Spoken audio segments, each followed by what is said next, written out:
Hello and welcome to Reviews with Ryan, and today I'm going to talk about the brand new action thriller film Blacklight. This film was directed by Mark Williams, and he's directed films like Honest Thief and A Definitely Maybe. Real quick before we dive into my review, if you like Blu-ray hauls and movie reviews, you're in the right spot. Hit the subscribe button, give the video a like, and comment if you're interested in seeing this film, and what is your favorite Liam Neeson film. Now without further ado, let's dive into my thoughts on this brand new action thriller film.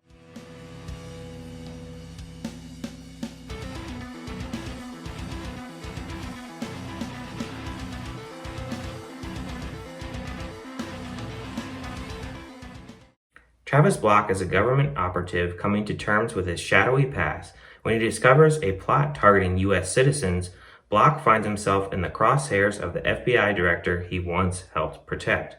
The film stars Liam Neeson, Aidan Quinn, Taylor John Smith, Emmy Raver-Lampman, and Claire Van Der Boom.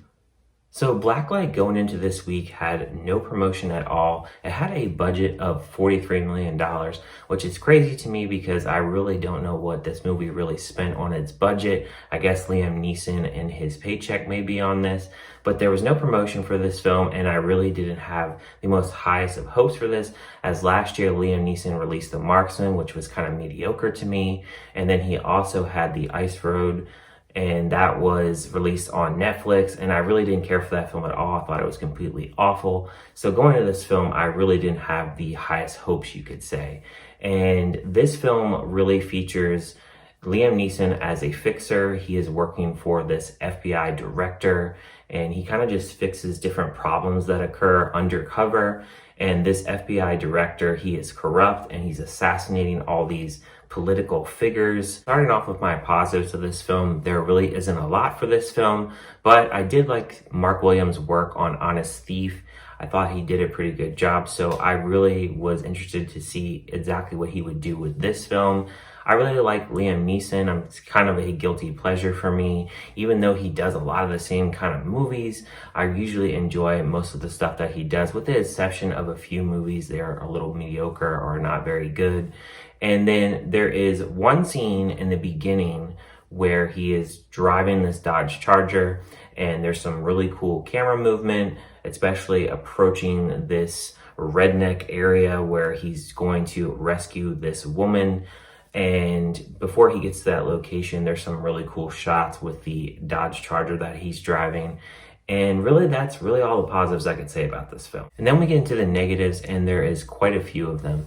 First off, you have this FBI director that is killing all these political figures, and it really never explains in the story why he's actually doing this. The film starts off where they kill this big political figure running for election, and I just never really understood who was calling the shots as to why they were doing this. And then the writing in this is really awful. It's very messy. The editing is very strange in places. The choreography and the fighting scenes, they feel like they're in slow motion. There's this one scene where he's fighting these guys, and they have just killed someone, and he's fighting them and doing his little choreography scene, and it just seems like it's in slow motion. It seems like he's really having a hard time and struggling trying to even do these fight scenes. And then of course they have this whole family dynamic. Of course, in a Liam Neeson movie, we always have to have some type of family dynamic where he's close to his family.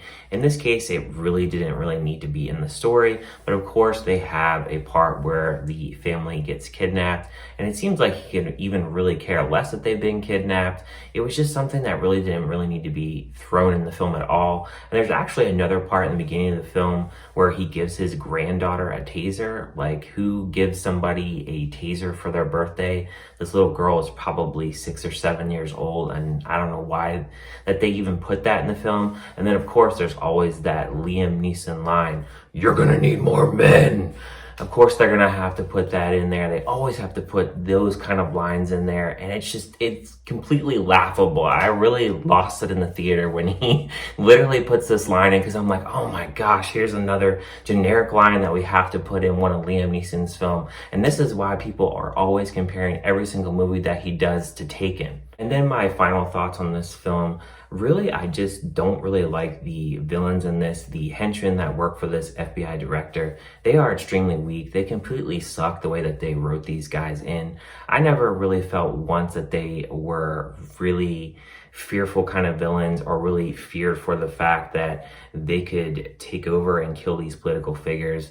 They're so weak the way that they're written in this, and it's really bad the way that this film is written. I'm really surprised that this director actually directed Honest Thief, because at least with Honest Thief, even though it has, of course, a lot of the same kind of Liam Neeson kind of moments, it at least had a little bit better writing than this film. And I was just extremely disappointed with this film. This film definitely is in my top 5 as the worst film so far. It's just really bad. And honestly, if you're a Liam fan, I would just wait to stream it. I wouldn't even bother going to the theater. I honestly would skip this film because it's just not interesting. It's very slow. And when the fighting scenes and the action scenes are in sequence, it's really not that exciting. It really falls flat as a political thriller. They could have did a lot more with this film, and I was completely disappointed walking away from this film. And there were some people that actually walked out of my theater before this film ended. So if that's any indication of how bad this movie is, I don't know what else I could really tell you at this point. But I'm gonna give a score of this film a 1 out of 5. It's really bad, guys. I would skip it. This is definitely a streaming film if you want to check it out. Thank you guys for watching this review, and I'll see you guys on my next one.